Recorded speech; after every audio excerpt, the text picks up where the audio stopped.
All right, Reese, we should be able to go live. Here we go. Man, I am unbelievably just overjoyed with happiness with our guest today. You know, this is our seventh version of the Sports Shop Drop-In, and we've had various topics. We talked about The Last Dance. We had musical guests on like Michael Phillips and, of course, Will Downing, and Mm-hmm. Rasheed Wallace, Knife Wonder, who brought the noise like you wouldn't believe. And then of course, last week we had Randall Pinkett and of course, Kwame Jackson, the runner-up and winner, The Apprentice, who had direct conversations in relationship for a short period of time with the guy in D.C. But based on what's going on right now, I thought it was apropos to get two individuals who really been right there in the middle of what we're talking about. We're talking about being Black in America and what's going on here locally as well as nationally. And I'm going to let you know right now who we're happy to have rocking with us. She was sworn in June 2016, roughly 4 years ago almost. Wow.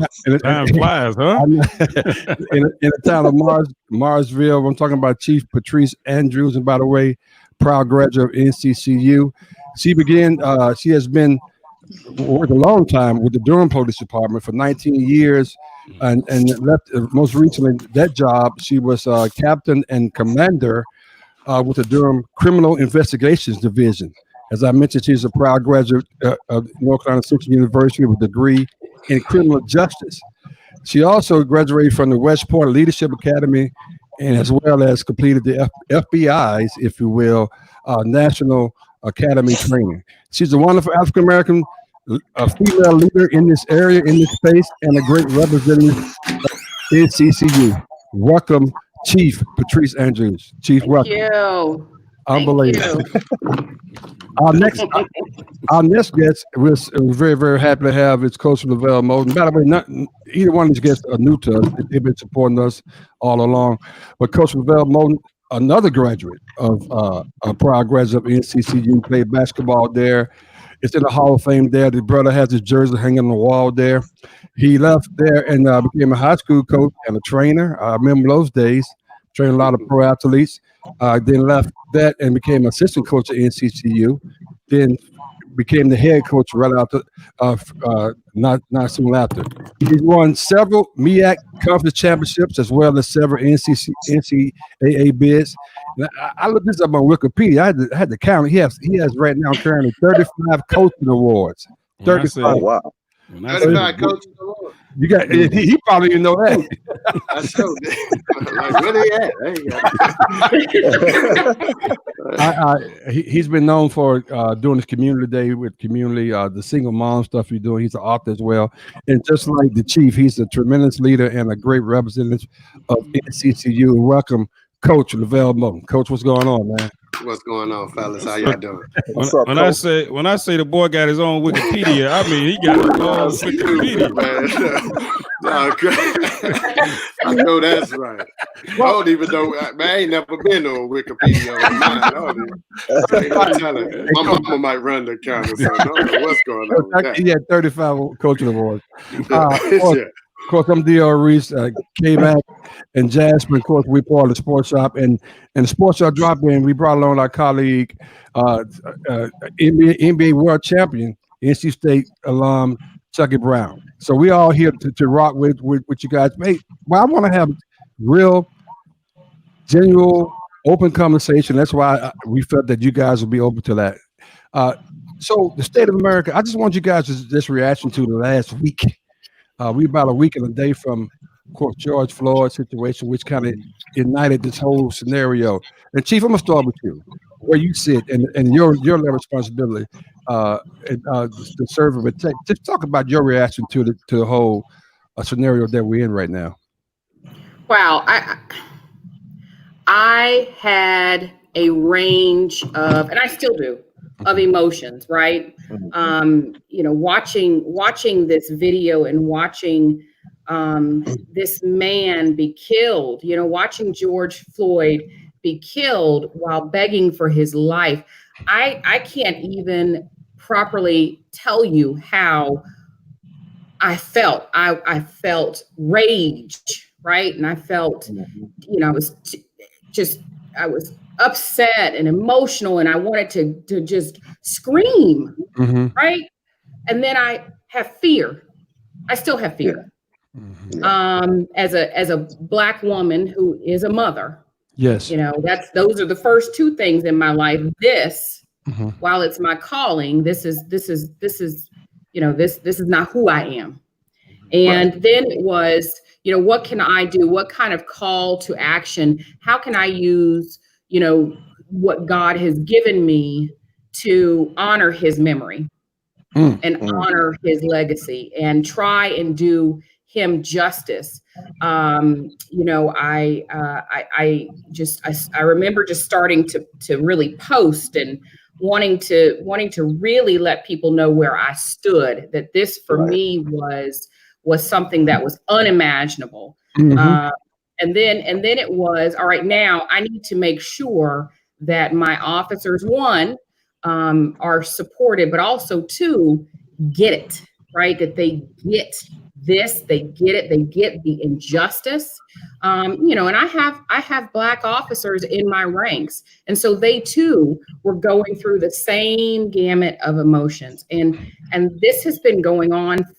It's been a roller coaster ride. And I will tell you, I almost feel bad even saying and talking about my emotions, because it's nothing compared to what Mr. Floyd was feeling in that moment on that day, and the betrayal of those despicable men. Wow. Coach, your thoughts? Man, I thought it was, you know, I don't even think they've invented a word to describe those set of emotions. As a Black man, you're looking at it, and you're looking at it from that perspective. Unfortunately, the world see you as something different. And, you know, oftentimes it takes the atrocities and the murder to capture a Black man, to capture the attention of the world. When I saw it, it triggered so many emotions. And that's when I really first tweeted about it, because it brought me back to my encounter with the police in 2005, when I was with Raymond Felton, and we got pulled to the side of the road, and you know, two officers jumped out of their car, guns drawn on me, and, you know, I'm giving you the Cliff Note version of it. And, you know, they had a gun to my head and never asked for license, registration, never followed any protocol or procedures. And meanwhile, they're asking me to spray ego on my truck, and they're kicking my ankles. And I was on the phone with my mom previously, so she's crying frantically through the phone.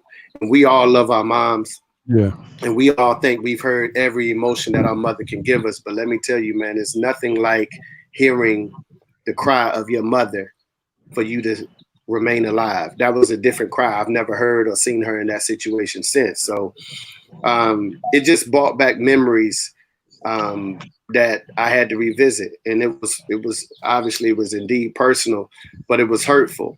And, you know, I got some anxiety issues that I've been, you know, seeking counseling for throughout the years. And it was the PTSD, all of those things. And so now you're having nightmares, and you're waking up in deep cold sweats in the middle of the night, and you reliving those moments. And that's why I tweeted about it, because I had 2 dreams within the last week, and I just jumped out my bed. I couldn't even sleep anymore, man. So I just thought I needed to bring some attention to that matter, and just share my thoughts with the world, because I know there's plenty of Black men out here who have similar experiences.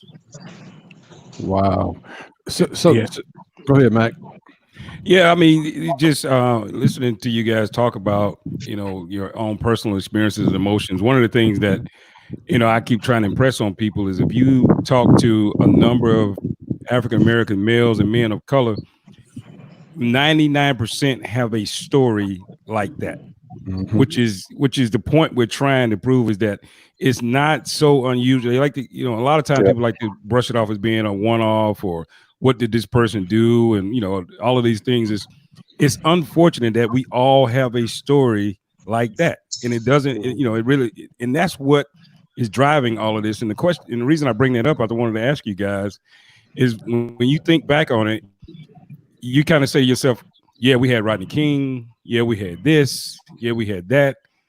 what makes today that much different? Jasmine actually called me out on the show the other day when she said, well, how do you know we're going to get it right this time? You know what I mean? Because that was 30 years ago. Rodney King, I mean, that was when I was born. Yeah. Yeah. So I know, we know 5 of us on here, we know, and we live that. We can say we No, that's when me and Jasmine were born. The rest of y'all, me and Jasmine. Y'all know.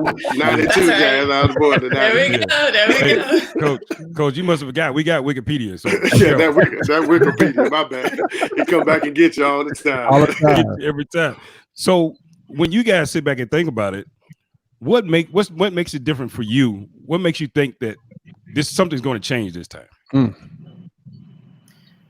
So, for me, I just want to, what really has made it different as far as the outrage of it, with Rodney King, I mean, those officers, they didn't realize they were being recorded, and so you were seeing who they are, right? I mean, yes, of course, the helicopter, but they didn't realize. What is so disturbing now is that in this moment with Mr. Floyd, those officers looked right in the camera. Yep. And knew and didn't care. And the body camera, the transcript, one of those officers, and I'm paraphrasing, but one of those officers actually leaned down and took Mr. Floyd's pulse and said he does not have a pulse, and still kept his knee on his neck and did not render aid, and still looked at that camera. For me, that is the shocking difference between then and in this moment right now, that someone dare continue that knowing and that they were being recorded and didn't care. Very defiant. As far as the difference, I think we've in previous times where we've talked about police accountability and oversight and transparency, right? And inclusion and doing all of this training, but really, we really failed to touch on the accountability portion. We really failed to drive that point home. Because what we see here is if there had been some accountability, right? Even early on with this, and I'm not calling his name, and I've forgotten his name because he is nothing. Right. This officer that had 18, uses of forces or run-ins with professional standards. The accountability should have started there, but it didn't. And then the accountability should have been on that road, but it wasn't. And if there was accountability there, Mr. Floyd could have survived that encounter. So for us, it's the accountability. It's the, the really wanting to get the mandated policies and reform, because you can have one police department doing things right, but then you can go 30 miles down the road and have another police department that they're not accredited. They write their policies on a whim, and they're just not, they don't do it the right way. Wow.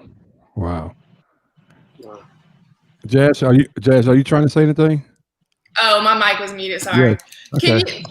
Can you explain that a little bit more? So they can create their own policies for how they operate or how they train. Is that what you're saying? Yeah. So every year, agencies, every law enforcement officer in the state of North Carolina, so you have to recertify. So there's the state says you have to do this, this, and this, and this, and get these recertification hours. So that's mandatory. Right. Departments that are accredited through PLEA, it's an accreditation. It's a third party. It's completely separate. And what they do is they come in and they go through your business. And accreditation is not cheap. Right? You do have to pay for that. So that's not a free service, right? You do have to pay for that. But what you get is you have people that don't know you that are coming in and saying, you need to fix this. This is not above board. We're going to sit down and have these community forums. We will engage with your residents and your neighbors and, you know, other stakeholders within your community, and they're going to tell us what you're not doing right. Now we've talked to you, now let's talk to them. So you get all of this oversight through CALEA, and you become an accredited agency if you earn it, and it is not easy. But there are agencies out there that are not accredited. And am I saying that every agency that's not accredited has reckless policies? No. But what I'm saying is that there's no oversight into those policies. So you don't have anyone coming in that doesn't have any affiliation with the agency and actually reviewing the policies. Wow. I gotcha. Yeah. So, Chief, another question from me. So here locally, obviously you're in Marshville, and it's a little different than being in Raleigh and Durham, but we see a lot of anxiety and a lot of protesting in Raleigh, and more peaceful protesting actually in Durham. Have you been in conversation with the chiefs from both of those cities at all regarding what's going on? Yes, and actually I have spoken to both of them. And, you know, we've collectively as chiefs in this area, so chiefs in Wake County, we have spoken daily. Gotcha. So there has been a lot of communication and a lot of, you know, what can we do to help? What do you need from us? There has been a lot of communication, and it's offering of support. It's offering of resources. There's information exchange going on, and then there's also policy exchange as well. Wow. Unbelievable. So we're going to come back to some more with Chief, but I want to talk to Coach a little bit. And I know, Coach, really, has there been any show that you haven't been on in the last 40 hours talking about? I'm saying. I'm just saying, seriously. Boy, I tell you what, man, it's y'all. So I did this one, but I'm so interviewed out and zoomed out. Boy, I've done so many Zooms, I feel like I'm in the Commodores. Jack's too young for that one. She don't know what that means. We all know what that means. And I was getting a little concerned. I said, I know Coach Todd. I hope he comes on. Oh my goodness. No, I mean, I got you. You know, y'all been with me from day one, man. So, and this is more local. You know, around here. So I just felt like this was imperative as well. So, Coach, give us what was the impetus of you coming out saying what you said? Because it took off like wildfires, and actually some people follow suit, but you were the first one out there. So talk about the impetus of what you put out there, and pretty call some people out and challenge some people. Just talk about that a little bit. Yeah, you know what's crazy, man, and y'all know me, like y'all. Nationally, it looked, you know, perception wise, it just looked different because those people don't know me, right? So they identify you as what you do in your life, as your vocation. And so often basketball coaches get labeled as basketball coaches, and we do that, and then they think we just go to another planet and come back and coach basketball. But y'all know me, and y'all know where I'm from. And the reality is I've lived in impoverished neighborhoods in poverty over half my life, right? So when I speak from a humility, a humble place, and a place where my feelings and emotions resonate with general society. And so when I said it, I didn't do it for shock value. I didn't do it for likes or retweets or whatever. The reality is every interview I've ever done, probably the last 6 or 7 years, I've made mention of that. It was just this particular incident was with ESPN, and I guess you couple that with the timing and everybody at home on quarantine and it being on Sunday and nobody got nothing to watch on TV, and it just took off that way. But I've said it probably 25 times, you know, throughout my tenure at North Carolina Central, because it's been something I identified at an early age. Even when I was an AAU coach, I saw how that happened. And it really took off like wildfire, man. And I just thought that, you know, I'm in a situation where I'm surrounded by Tobacco Road coaches, you know, and obviously Kevin Keats, and I've known Kev for 25 years, and Roy Williams and Coach K. I've known them for probably 20, 25 years, long before I ever became a coach at North Carolina Central. So I know their heart. And when in 2014, when I decided to write a book and my target demographic was for Black men, young Black men, Coach K and Roy Williams said, please let me do the forward. So they jumped at it. I know, and you guys know that Coach K has his Emily K Center in the middle of Durham, in the heart of Durham, that has these incredible programs for Black and brown kids. But my thing, and also Roy does so much to help the community as well, that, you know, they just don't promote it as much. But my thing was, it's really difficult, man, when these salaries of these coaches, including myself, right? You know, a lot of coaches have been able to create generational wealth, man, and off the talent and the labor of student athletes that have the complexion of George Floyd, right? And that's the harsh reality. That's what we're talking about. And when I say generational wealth, I meant like their grandkids' kids are going to be able to eat because somebody was able to run a football or throw a football or catch this touchdown or shoot this three or dunk this basketball. And that's fine. But my thing was, as a coach, I've participated in every type of challenge known to man since I've been at North Carolina Central. And if you remember, like in 2012 or 13, the Sandy Hook tragedy, my entire team wore green bracelets to honor those victims and their families.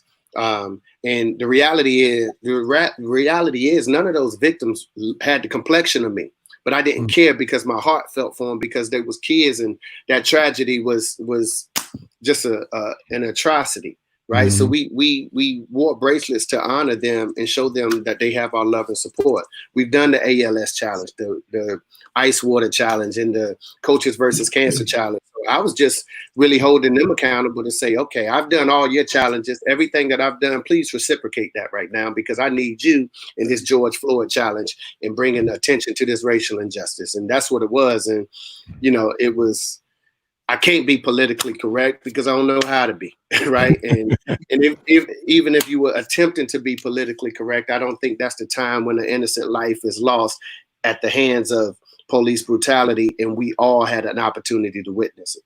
Wow. Yeah, questions on that one, because that's pretty powerful there. That's amazing. I love the fact that you said that, Coach, about challenging others to get involved, to take action, to do something. And now is the time to actually do some things. You know, I think all of us, we probably sit around and some people say, well, what can I do? Or, you know, well, you know, I'm not a racist. So, I mean, I don't believe that kind of stuff. So, you know, what can I do? And I just think it's really time to kind of, you know, not necessarily do exactly what you did, Coach, but challenge others, peers, people we know, to get involved. It's something you can do. I don't know what it is, but it's something you can do. If nothing else, to walk across the street to talk to your neighbor and say, hey, you know what? I never really thought about, you know, all the stuff that's going on, man. And you know what? How you doing? You know, how's it going? And I guarantee you that neighborhood may give you an experience that they've had that you probably say to yourself, I had no idea you got stopped outside the neighborhood, you know, 6 months ago. Absolutely. Right. And I think you hit it spot on. I did an interview, and I can't remember the gentleman's name, but he's out of Seattle, Mike something. And he said, well, you know, please talk to me, educate me, because, you know, I don't feel like I can do anything. And I said, well, see, that's the first problem, right? You feeling as if you can't do anything. We've always been on the front line with you guys. Like, people my complexion always stood hand in hand, side by side, when you guys had a problem dealing with humanity and we felt like it wasn't right. And you know that because you called upon us.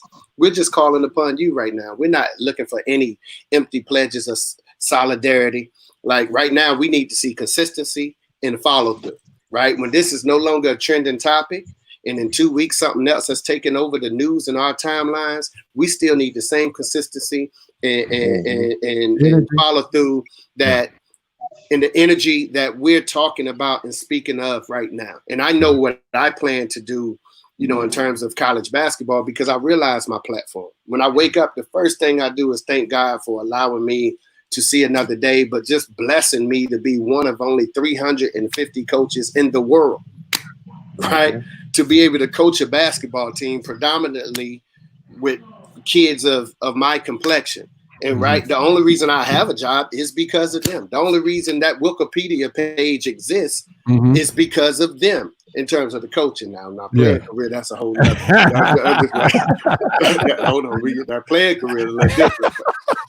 That coaching thing is all them, but you know, in all seriousness, I think, and I use this example, right?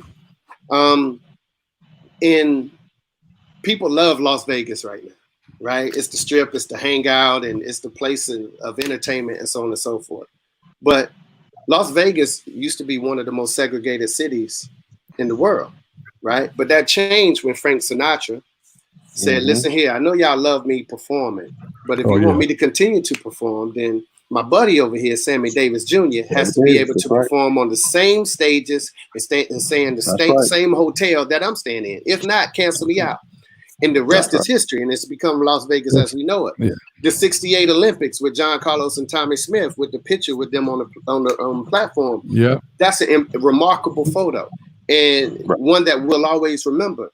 But what people got to understand is that the guy that won the silver medalist at that time, the white guy that was on the platform with them, was Peter Norman. He was from Australia, and he was protesting human rights with them with the badge for human rights.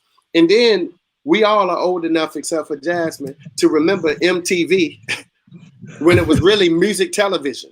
Right. When all they played was music television. That's what it was. And I just remember being a kid watching David Bowie, and they was telling him how great of a pop artist he is and how they love his videos. And he said, well, you know what? I am a good pop artist, and I do have some nice videos, but there's a guy out here by the name of Michael Jackson that you guys do not ever play his videos, and you need to play his videos. And the rest is boom, Thriller, and music television and everything else. It's the history. And so it moved the needle forward. So my point is, if we could solve this issue by ourselves as Black people, we would have solved it 400 years ago. Right? But we need help, and we need advocacy, and we need people that don't look like us to stand on the front lines with us and continue to push and advocate on our behalf. Very well said, Coach. And that's why I'm encouraged, based on Jazz and I and K-Matt talked about this morning. She was down in Raleigh, where the people on the front line, they look a little different than they used to look. That's a great difference there. Which, to be honest with you, when I see young white girls and guys down there, it makes me smile. I get motivated. I think that's going to be a difference. And Chief, I'm coming to you if someone asks you, what are some of the things we can do? I know we do things in concert, which would be helpful, but how would you respond to if someone were to ask you, Chief, what can we do? Well, you know, I would echo a lot of what, you know, Levelle said. You know, when you tell your friends, just pull up, you know, and I love that what Rihanna said, right? It was true. And what I have told people that I know, I have told them to not allow this moment to be forgotten. You know, whether you make it a point to talk about it once a week, every day, you dedicate a certain portion of your time to really furthering what we're trying to do here. And, you know, I think, you know, and the kneeling and you know, and doing, you know, the memes or doing whatever, that's great. But remember that you did that. Remember that you had that energy, and keep it. I'm just so afraid that, you know, our faith-based communities and our law enforcement leaders and our legislators, I'm so afraid that we are going to now splinter back apart versus remaining together on one page. And so I think we have to push all at one time on one accord for reform and for change. You know, there's a whole lot of issues here. There's a whole lot of issues here. I mean, when we talk about COVID and it's like Black folks, we just can't catch a break. I know. COVID don't even know Black folks and white folks, but COVID is on the Black folks. You know, we cannot honestly, but if folks are thinking that this is something that is just a fluke, it's not. There is a reason why, you know, Black and brown people are dying from COVID. It's the same reason why that Black and brown people are dying at the hands of law enforcement. Unbelievable. Chucky, Jazz, Let's open it up a little. Yeah. go ahead. Go ahead. No, go ahead. Who first? Ladies first. Okay. So the biggest thing over this last weekend one of the biggest things that stood out to me was how the protest for police brutality and racial injustice was handled by police versus reopen NC when talking about COVID-19. Your thoughts on why something like that, like why is that, aside from racism, why can a department, like a police department like that, treat protesters with, armed protesters the way that they did, and that be okay, like top down, like their boss being okay with something like that, and then tear gassing protesters in Raleigh this past weekend? So, one, I don't want to speculate and answer on behalf of another police department. Right. So what I can say to you is this, is that Reopen North Carolina was a controversial topic in itself.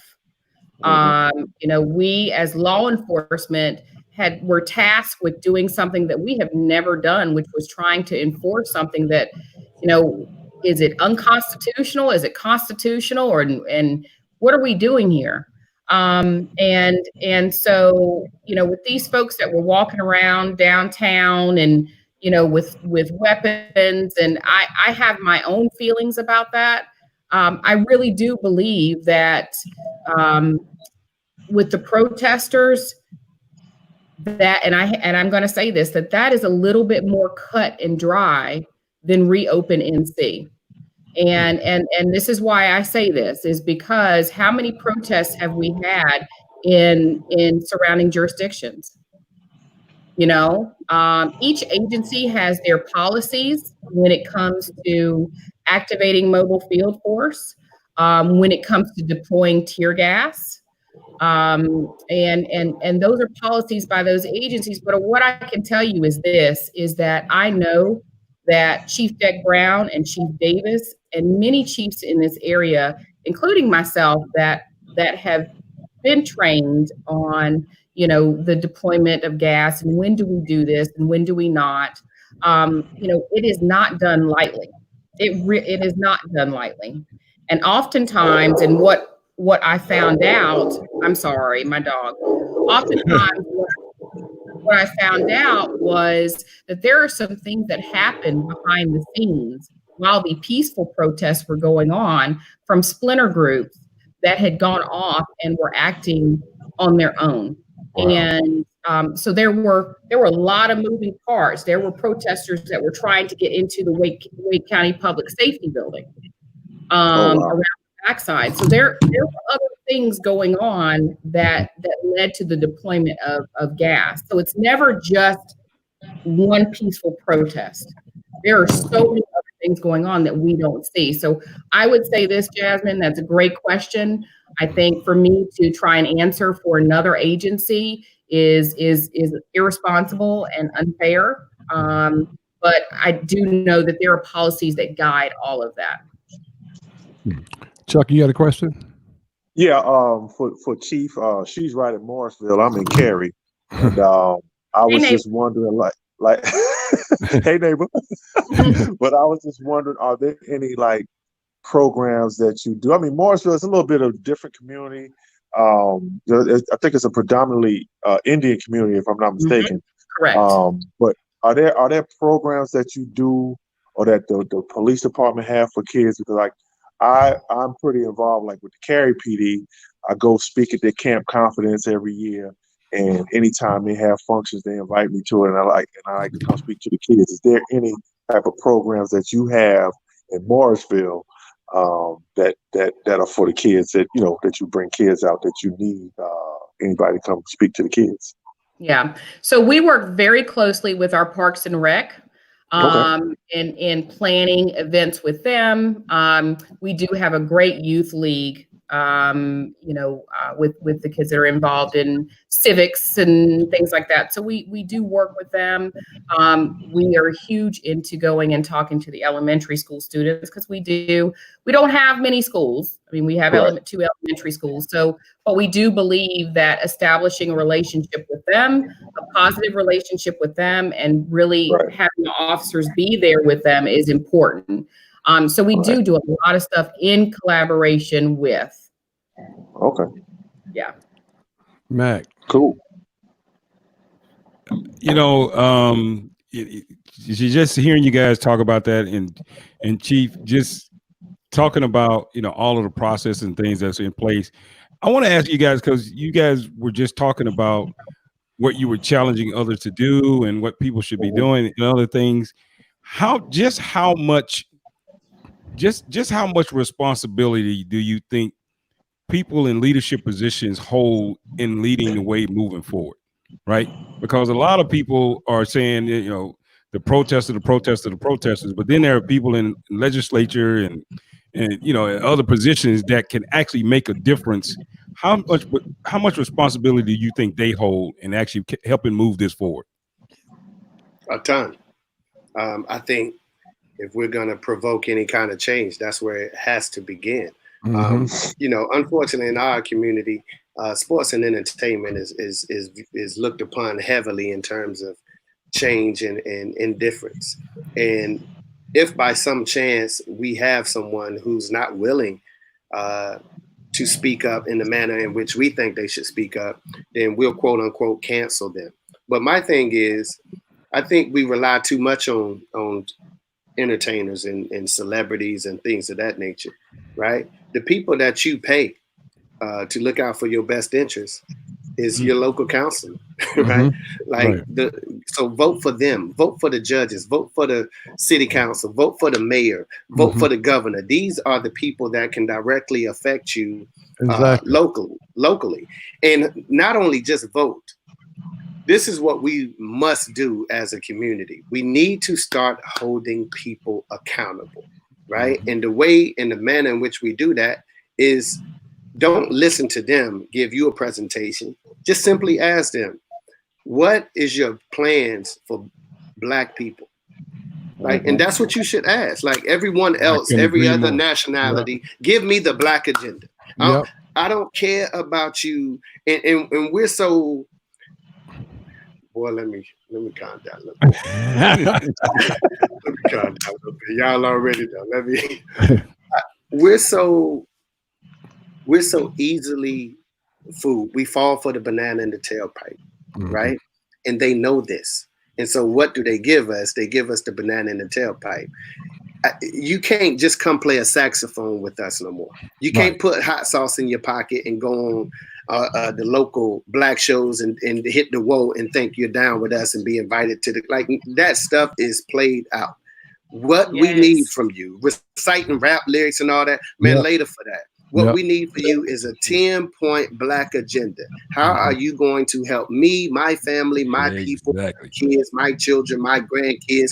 What do you have in place? I don't mean everybody else right now. I mean us, because everybody else, we can learn a lot from the gay and lesbian community. We can learn a lot from the Hispanic community because they're clear and precise in what they want. And they hold those votes at the hip.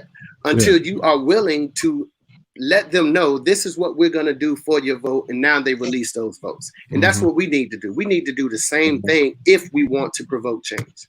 Wow. Chief Andrews. Yeah, I mean, it really does. You know, you'll hear officers say, listen, we just enforce the law, right? We just enforce the law. That's true.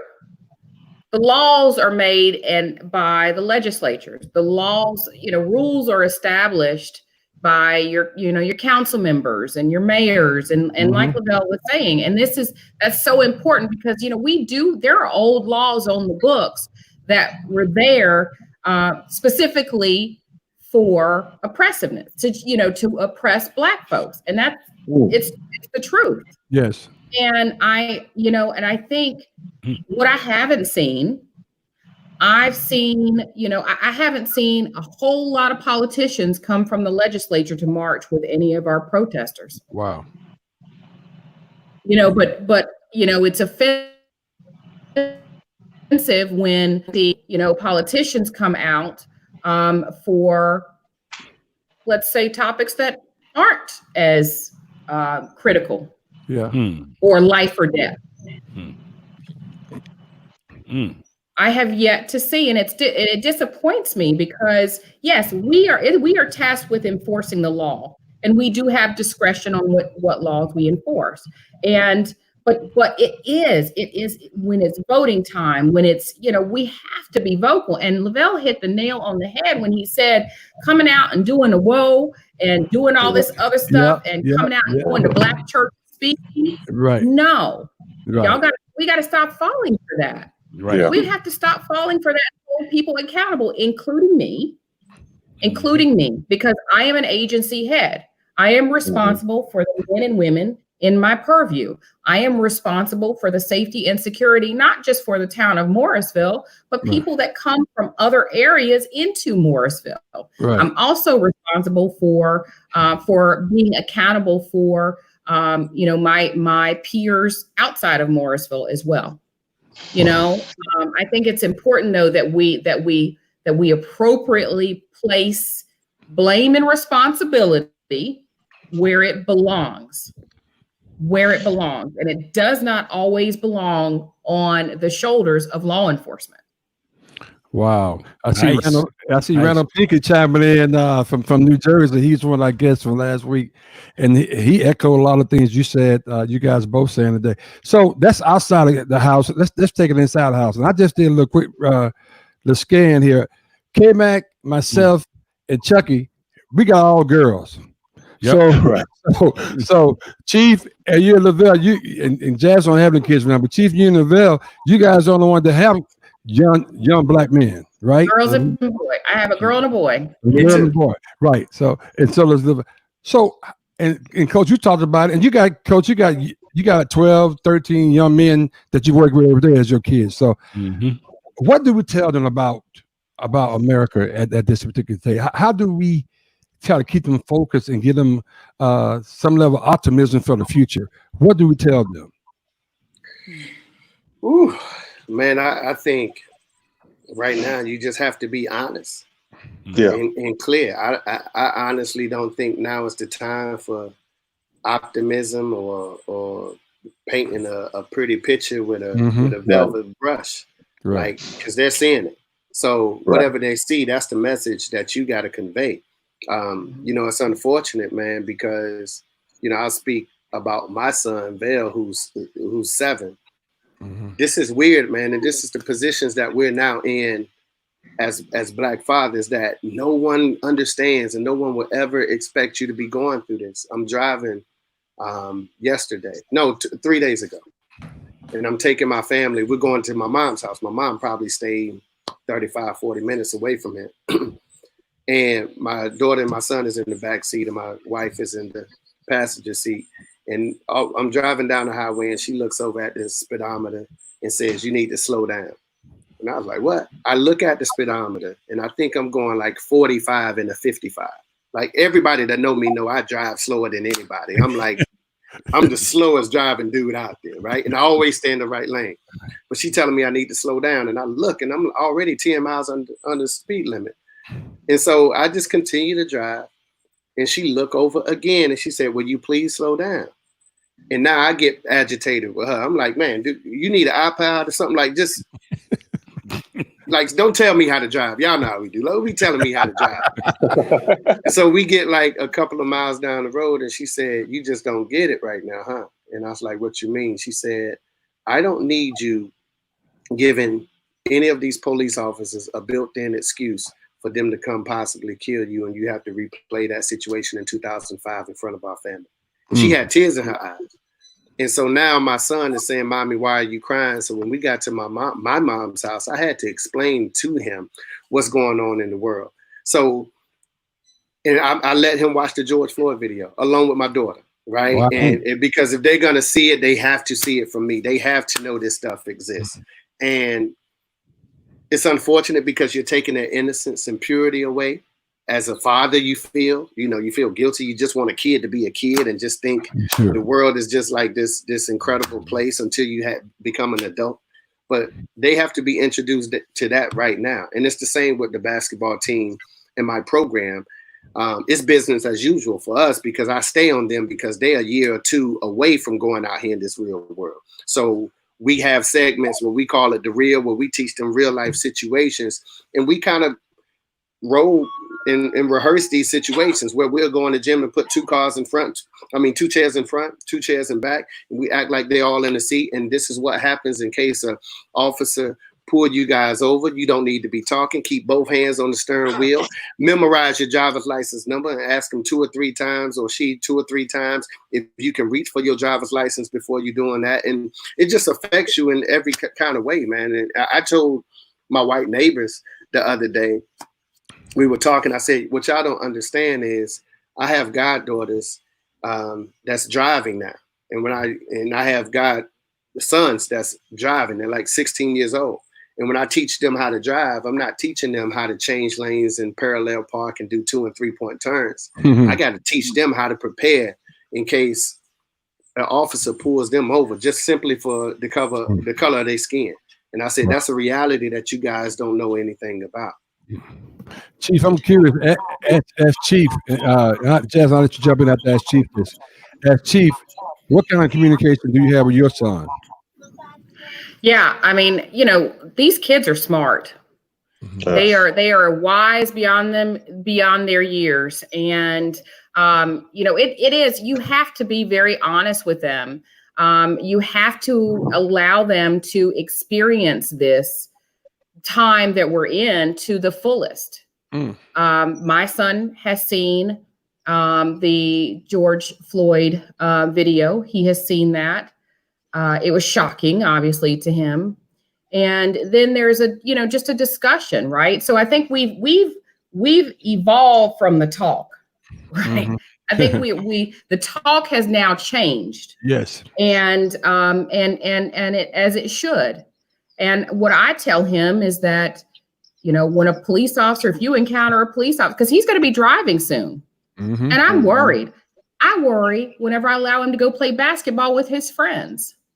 When he wants to go to, the store or wants to walk somewhere with his friends that are not Black, we tell him, you have to understand their world is different from yours. Yep. And as trusting as you are, their world is different from yours. And I have to tell both of my kids, Kennedy is, she's in Nashville, Tennessee. She's 24. And I tell both of them, if you encounter a police officer, you do not argue back. Don't say anything back. If there is, you need to get their name and their information, because I want you to survive. I am scared. I worry every day. I worry every day for my son and my daughter, for all the men in my life that I know that I'm friends with, I worry. I do. I worry. But we have to be very brutally honest with our children, because if you don't, that could be life or death for them. That could be life or death for them. Now, I have a question for Coach. 2 questions, actually, but I'm going to go with what I think might be a quicker answer first. Have your team, like the members of your team, reached out to you in the last couple of days about what's going on, and what can you share from those conversations if you've had them? A couple of them have, and they're seeing everything just the way I see it. And if we're being honest, they have phones and they probably follow everything, precisely, and they're on it probably 24/7. So the reality is they probably knew before I knew, some things. And so it's business. Honestly, Jazz, it's business as usual for us. Like because we've been down this road before, right? Yeah. We just have so many candid and honest conversations now. A lot of times they think I'm crazy because it's nothing going on in the world when we're having these conversations. But now when these things arise, they realize, okay, I get it now. Coach trying to prepare us for this moment. So it's that kind of feel. And, I was just telling everybody, look, man, just stay home for a minute. Just stay home, right? Like, it's kind of like that voice that your grandma used to give you when you said you're going out, and like, no, just stay home right now. You know what I'm saying? And sometimes that's the best way and the best thing to do, because we're living in a world right now where we don't have the answers. And anytime you walk out this door, like, no one is invincible to anything that's occurring out here. We're living in a world right now where they have arrested a Black journalist that showed up to the scene before they arrested the officer. that killed the man. Like what? And like this is what that's so true. This is what we're doing. They arrested the black journalist before they arrested the guy that killed George Floyd, the officer that killed George Floyd. Yeah, I was watching. I saw it. So it's, you know, that's the harsh reality, man. And until this thing calms down again, and honestly, as a coach, I think they respect you even more when you say, "Look, I don't have all the answers. I ain't got the answers right now. I'm trying to figure it out right now." So just do the best we can, and you just stay at home and try to figure this thing out as a collective before we pursue. Now, when you said that you have these simulations of getting pulled over by the cops, like like that's your practice for the day, is pretty mind blowing to me. Now, when you talk to those other coaches, and notably those Power 5 coaches that you, in a sense, called out, do you have conversations about how to care for Black athletes? You know what? If I could, so many coaches. So many coaches, so many ADs, so many assistant coaches. I've received probably what seems like 1,500 emails from across the country on people saying, I appreciate everything that you said, and I needed it, both for me personally, for me to be able to identify. You know, there are coaches who have reached out to me in both basketball and football, Power 5 coaches that said, thank you for using your voice and your platform. They said, because I'm going to be completely honest with you, I was tone deaf and I haven't shown the empathy, the sensitivity, or the sympathy towards my Black players until you put it like that. And they said that was the only way we probably would ever understand it, is that we've created generational wealth off the labor and the talent predominantly of kids that look like George Floyd. And they said, when you said that, it struck a chord. And they said, we couldn't get mad because you never said it in a shameful way to cause any harm. You said it because it was the truth. And that's the thing about the truth, is never going to change regardless of how you feel. And so they reached out and, you know, they asked what could they do and so on and so forth. And I refrained from giving them that information because I feel like that should be part of the qualifications of your job. Like I can't run. I'm not a perfect man. My kid's crazy too. All kids gonna be crazy, right? So I'm struggling with raising them every single day in my program, and I love them to death, but they still 18 to 22, and so you have to come up with those concepts of your own. But I referred them to our YouTube channel and said, listen, I have a variety of things that I do, but I've done this forever. I don't know if you can start to initiate that now. That may not look as sincere, but I've done this since I was a middle school basketball coach. So it's common practice for me. I feel like that's part of putting in the work. We're not just gonna hand you answers on how to, you know what I mean? Like that's part of putting in the work. You figure out how to connect to your players, and you figure out what matters to them and what their life looks like. And I hate to say this, but that's part of the work. When you look like us, that's the work, right? A lot of them, you know, have been, they haven't had to work as hard. They could take some shortcuts, right? I really came from the mud. I had to be a middle school coach and come on through the ranks. I wasn't grandfathered in, and I didn't play under this coach with an incredible reputation where I knew I could be a grad assistant and then be promoted in 2 or 3 years and then have first cracks at this job and that job and then have like it that's just not our story. You follow what I'm saying? And so that's another reason why I felt like I should share my story, because all of this ties in together and fall under the same umbrella, like Patrice said, right? It's just not about police brutality. It's about a system it's about systemic racism. In a system that has been created to keep us in this position right now. So when people say, yo, the system is broken, no, it's not. It's doing exactly what it was designed to do. It was never for us anyway. The system is not broken. So that's why we need to bring awareness to it and make them stand beside us and allow them to advocate on our behalf so we can have some proper change. Because with this system this way, they are the ones who benefited mostly from it being this way. I'm curious, Coach, did you get any pushback from any coaches? I haven't.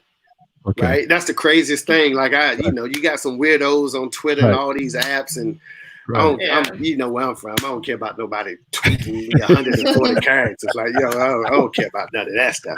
Right. So, but that's the craziest thing. I haven't had any pushback, and if anything, I just had some straight thank yous. I had an email, man, from a lady from Southern Utah, and she said something I've never heard in my life. She said, I read your article and I listened to your interview. She said, I want you to know something. I was a racist before I read that article. I've never heard anybody tell me they're racist. She said, I was a racist before I read that article. And I was a racist because my parents was a racist and they instilled those values in me. Yep. And she said, now I know they instilled those values in me because their parents instilled those values in them. So our problems that we have that produces generational cycles, it's still the generational cycles that's being pushed down further and further down. And she said, I want you to know I'm going to do everything that I can to change because I'm accepting my white privilege and taking ownership of that. And I know I have benefited in my life from that. And I want to help people that look like you. I always say that nobody's born racist. Nobody's born that way. Right. They've been conditioned based on the environment they grow in. Go ahead, Mac. No, excuse me. Okay. I mean, I just listening to you talk about what your neighbors said and what they came up with. It just receiving letters and having people could reach out to you. One of the questions that I wanted to ask, you know, just finally for you guys is just try to get a sense of people are feeling like, all right, I don't know what to do or where to go. And Chief Andrews, you sitting in a little bit of a different, because you're a part of the law enforcement community. You see it, you know, officers that want to do the right thing, that want to take part in the right part of the process and want to call out bad actors. And here we are, we're trying to say, how do we highlight things and make sure that A, we provide the right kind of guidance, and B, we continue to push the agenda forward. Just because people are just looking for like one or two things that they know that they say this can help push the agenda forward. So I think, you know, accountability. I think it's really contacting whatever police department you live in, jurisdiction you live in, you know, ask them, how many uses of force complaints have you had? How many, you know, ask these questions because all of that stuff is public record. Ask to see copies of their policies. Those are public record, right? I think we have to get more involved in the, you know, in the you know, in the pocketbooks of our police departments, right? Right. Yeah. You know, I mean, we do. We have to, if we, you know, we're researching, right? Then we have to become more involved, and we do have to hold them accountable. You know, and that really that's the things that anyone can do. I wish more folks would do that for the Morrisville Police Department. Wow. I'm curious to know, like, think about realtors that their clients ask them how many break-ins have been in this neighborhood or this zip code, what have you.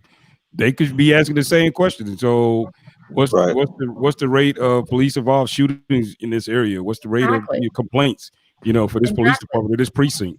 So yeah, that's good. I mean, it's like, get to know. And one more thing that I would say that I've said to my officers is, you know, you always hear that there are so many good officers. But so what I've been saying to my officers is, what is your definition of good officers? Because you can have officers that are fair and just and they're ethical, right? But if they're standing by and allowing these things to happen, you're not a good officer. That's right. Unbelievable. What about you, Coach? What's something you can give a word just to say, okay, this is where they can start. You know, like the young lady, she reached out to you. She said, I was a racist, now I'm not. But other people are saying, what can I do? I can't write a letter like Coach Moton to do an interview, but what can I do? Well, I think we have to look at this like in micro and not macro, right? A lot of times you're not going to change anything that's existed for 400 years. It's almost like if someone asked us to build a mansion, right? And we got to lay these bricks to build this mansion. Well, I might walk away if I got to look at the complete layout, right? Because I ain't gonna be out here all day. But right, that's just me. But if somebody says, okay, let's just do this. Let's not focus on the whole. Let's just focus on the micro. Let's just focus on laying one brick as perfectly as we can possibly lay it, and then laying another, and then laying another, and laying another. When we back up and look, we'll have a mansion.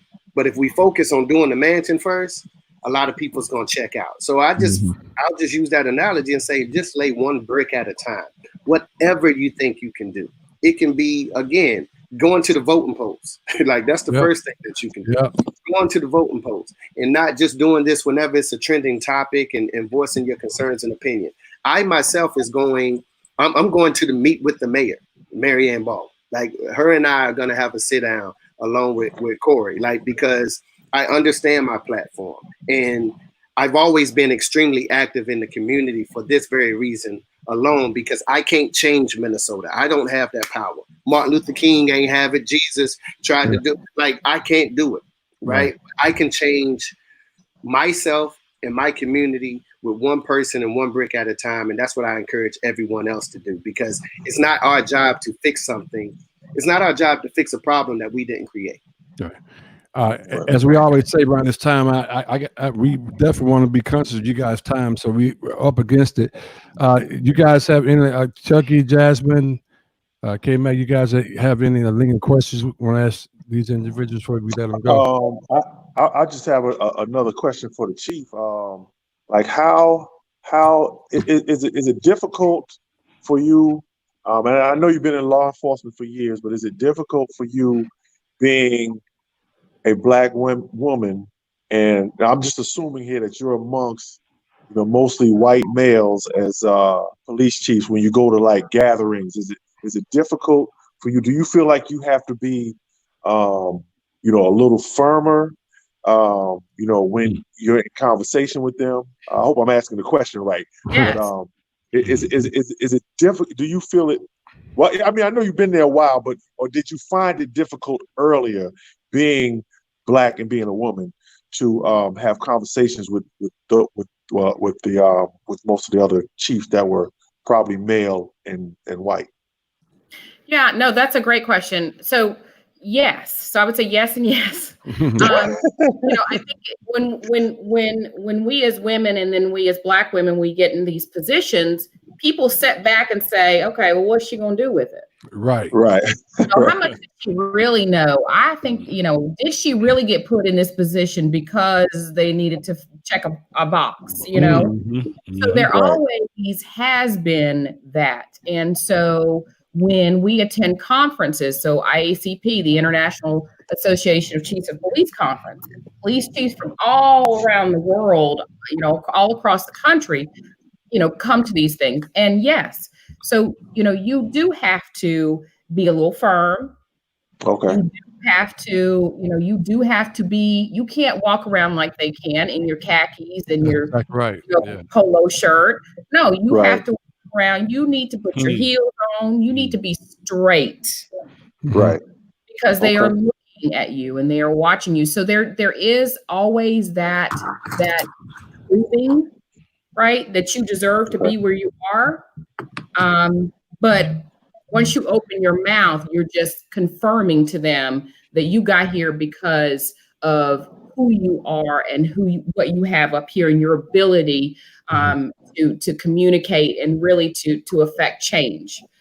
So, it's always the proving to an extent. Okay. Wow. All right. And let me, I haven't addressed this part of it, but this is another way that we can provoke change. As I said, there's so many layers and so many branches from this tree. And being a former educator, I just wanted to bring this up, but like our education system, like policymakers, they need to use the evidence-based research that outlines the reasons for why the Black community continues to be like the most severe in healthcare, education, and all of those systems. Mandatory education concerning health and wealth disparities must be taught to kids at a young age.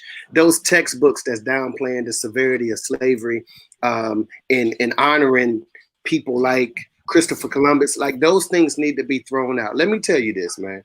And think about this. And this is the problem, and this is really the root of the problem that no one pays attention to. And it's just, again, it's just my humble opinion. If you look in your high school U.S. history book, let's say that the U.S. history book has 300 pages. Out of those 300 pages, you probably have 5 or 6 pages of Black people that you learned about that had positive contributions in America.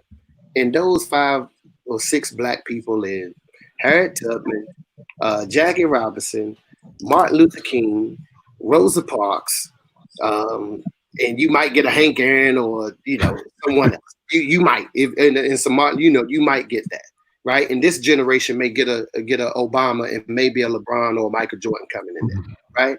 So just think about what that does to the mind of a young Black child, right? That little kid is saying to himself, and it's planting a seed of insecurity and uncertainty to say, well, I just found the 300-page book, and only 8 people that look like me had positive contributions in America. And so a white kid is saying, I just got a 300-page history book, and 292 people that look like me made positive contributions to America. So we're not even educating these people or these young kids with the truth. And now the Black kid leaves insecure without some confidence that he probably should have. And the white kid leaves entitled and more arrogant with more confidence than probably what he should have, when what we should tell them is the truth, right? It's the honest to goodness truth. And America has not done that. And that's the issue when you're going out here, because now that 15-year-old kid becomes a 35-year-old man on the police staff, and the reason they never side, or the reason they can't feel what you feel, and the reason they can turn their shoulder is because you only feel like you're better than someone when that happens. They don't feel like they're your equal. And we got to start teaching and educating them at a young age that we are all equal. Wow. Jay Fritz, you got anything? Nope. That was big. All of it. I ain't never heard a note. That's my girl right there. No, this has been a great conversation. We've talked to both of you guys before, and it's been nothing but a great conversation. So I really did enjoy this. Yeah. I don't really have anything. I want to say thank you to both of you guys for coming on and being honest, and being candid, and just having real conversations about how we can get better, because a lot of people are looking to I would say African Americans that are a little older and trying to try to kind of play it off as if, well, it's not really that bad, it can't be that bad. And I think it's a time for all of us who we're smart enough to lead. I think it's a time for all of us to sort of set examples for what. So when they come and they say, well, what could I do, Levelle? Or what could I do, Chief? It's time for us to stop saying, this or that. It's time to say, no, this is exactly what you can do. This is exactly what we need your help to do. This is what we need. I think we all should take on that responsibility to say, when someone reaches out from this point forward and they say, well, I'm not this, what can I do? Let's tell them exactly what they can do. Yeah. Let's help them understand this is what you can do, and let's take on that responsibility. And I think once they do that, I think they may take some initiative on their own, I'm sure, but at least let's start with that, because we already know what they can do. And I think a lot of that started with what Reese said, is looking out and seeing a lot of other than Black faces as a part of the protest, just raising the voice and raising that voice. And I think that's something they realize that's what they can do. And now I think it's things that we all can do. So I think it's time for us to go do that. Yeah. So, but thank you guys for taking the time tonight. Let me close this out. Good point, Kim. Again, it continues to get better. We in a very unbelievable time. Nobody, as we said many times already in the show, nobody really has the answer. But you two people, the roles that you guys play in this community, in this world, we're just honored to have your time and unbelievable insight that you guys have. As I always told a lot of guests we've had, the world will be a better place if we kind of start tracking to what you guys are doing. Keep leading, Chief Andrews. Keep leading, Levelle. I mean, you're on a rocket ship now, brother. And just keep on leading, man. And we're so proud of both of you, seriously. And anything we can do from our platform, you know how we do it. Let us know, and we'll support you guys 110%. Thank you so much. Really appreciate it. Boss. Yeah, thank you guys. Yeah. Thank you Thank for you. having me. My Yeah. man.